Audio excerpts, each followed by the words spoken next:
Assalamualaikum warahmatullahi wabarakatuh. Perkenalkan, nama saya Fafian Raffi Arsyuta, kelas 105, absen 10. Perkenalkan, nama saya Muhammad Aditya, kelas 105, absen 19. Di sini kita akan menjelaskan tentang kerajaan Gua Talo.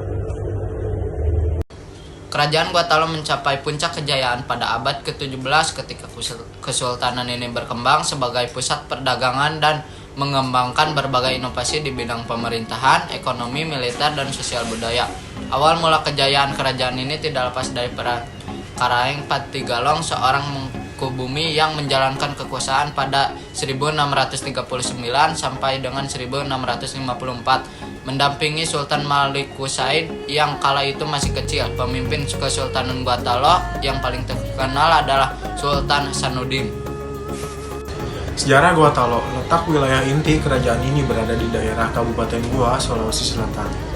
Sejarah kerajaan Gua Talo terbagi dalam dua zaman, yaitu periode sebelum memeluk Islam dan setelah memeluk Islam.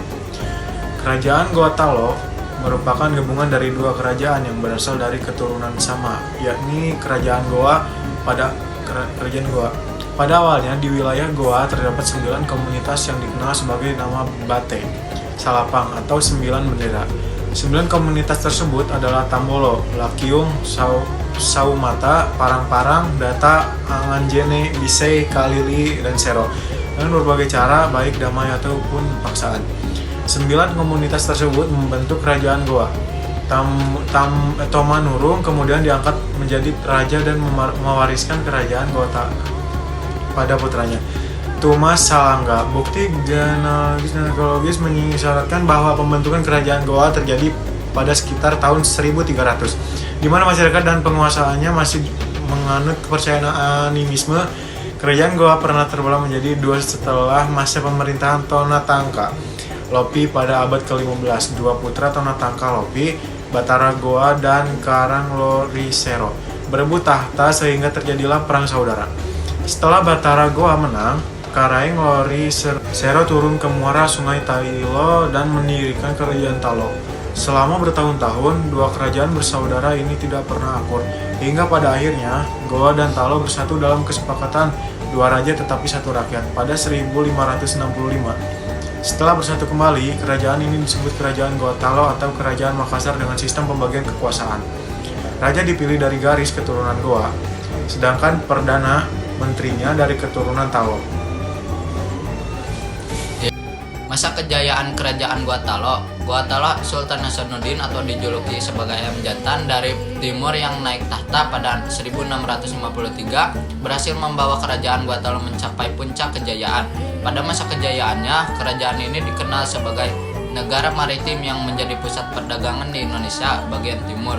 Sementara perkembangannya, kerajaan di bidang sosial masa pemerintahan Sultan Hasanuddin adalah memajukan pendidikan dan kebudayaan Islam sehingga banyak murid yang belajar agama Islam ke Banten.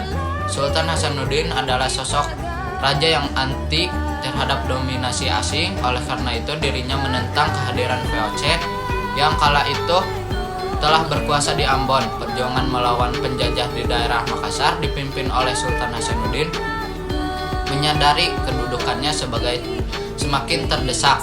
Belanda berupaya mengakhiri peperangan dengan melakukan politik adu domba antara Makassar dengan Kerajaan Bone, daerah kekuasaan Makassar. Tuhan Gua Talo. Siasat politik adu domba yang dijalankan Belanda terbukti ampuh, sebab Raja Bone yaitu Aru Kelaka akhirnya mau bersekutu dengan VOC untuk menghancurkan Makassar. Perang inilah yang kemudian dikenal dengan nama Perang Makassar. Setelah bertahun-tahun berperang, Kerajaan Makassar harus mengakui kekalahannya dan menandatangani Perjanjian Bongaya pada 1667. Dalam perjanjian tersebut, banyak pasal yang merugikan Makassar tetapi harus diterima Sultan Hasanuddin. 2 hari setelah perjanjian itu, Sultan Hasanuddin turun tahta dan menyerahkan kekuasaannya kepada Sultan Amir Hamzah. Perjanjian Bongaya menjadi awal keruntuhan Kesultanan Gua Talo. Pasalnya, raja-raja setelah Sultan Hasanuddin bukanlah raja yang merdeka dalam penentuan politik kenegaraan. Berikut ini peninggalan Kerajaan Gua Talo. Yang pertama ada Istana Balalompoa, yang kedua ada Istana Tamalate, ketiga Masjid Katangka, empat Benteng Somba Okpu, yang kelima Benteng Fort Rotterdam. Ya, sekian dari kami. Mohon maaf jika ada kata-kata yang kurang berkenan dan kata-kata kami yang sulit dipahami. Wassalamualaikum Waalaikumsalam warahmatullahi wabarakatuh.